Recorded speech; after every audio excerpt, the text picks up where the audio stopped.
तौलिए की दोनों चादरें इस्तेमाल करना चाहे तो उसको भी इजाजत है। अगर लठे की दोनों चादरें इस्तेमाल करना चाहे तो भी उसको इजाजत है।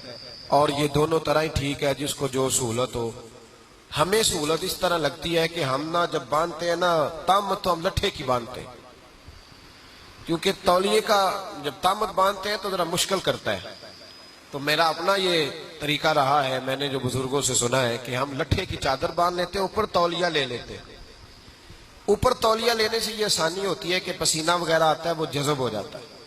तो इहराम बांधने के मुख्तलिफ तरीके हैं। एक तो मैंने कह दिया, हमारे बुजुर्ग जिस तरह तामत बांधते हैं उस तरह बांधे। एक तरीका वो है जो हम इस्तेमाल करते हैं, वो खासा आसान है।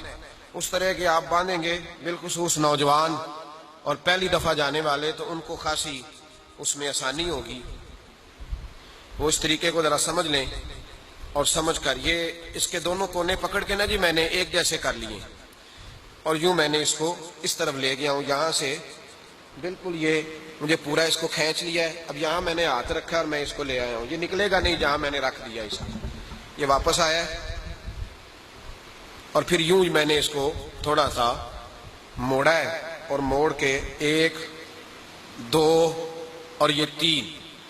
अब इस तरीके से अगर आप इसको बांध लेते हैं तो ये ना खुलेगा, और इसकी तय इतनी ज्यादा हो गई है कि आपको खोलना पड़ेगा कि ये किधर करके है, और आप चलेंगे तो ये खुलेगा भी नहीं, और आप जितना मर्जी इसके साथ चलेंगे आपको दिक्कत नहीं करेगा। आपको समझ आया जैसे मैंने अर्ज किया है? ये दोनों कोने पकड़े इसके, फिर बांधता हूं एक दफा। मैं इस तरह इहराम बांधता हूं, और मेरे साथ जो साथी जाते हैं उनको भी यही कहता हूं, अल्हम्दुलिल्लाह प्रैक्टिस हो गई है, अब हमें इहराम दिक्कत नहीं देता, परवाह ही नहीं। बेल्ट बांधने की भी जरूरत नहीं। यह आपने पकड़ा दोनों तरफ से, इसको अंदर ले गए आप, ये इधर ही है, निकलेगा नहीं। इसको यूं रख के यहां लाए और यहां से वापस आ गया ये। अब ये आपने इसको इधर से पकड़ा है, 1 2 और 3, इसको आपने यूं करके बांध लिया। अब एक तो ये ऊंचा नहीं हुआ, मैंने देखा है लोगों का इहराम यहां तक आया होता है, बड़ी खस्ता हालत होती है। ये नाव के ऊपर है बिल्कुल, और चूंकि जरा कपड़ों के ऊपर थोड़ा सा और कंडीशन होती है, जब आप कपड़ों के बगैर इसको बांधेंगे तो ये और आपको।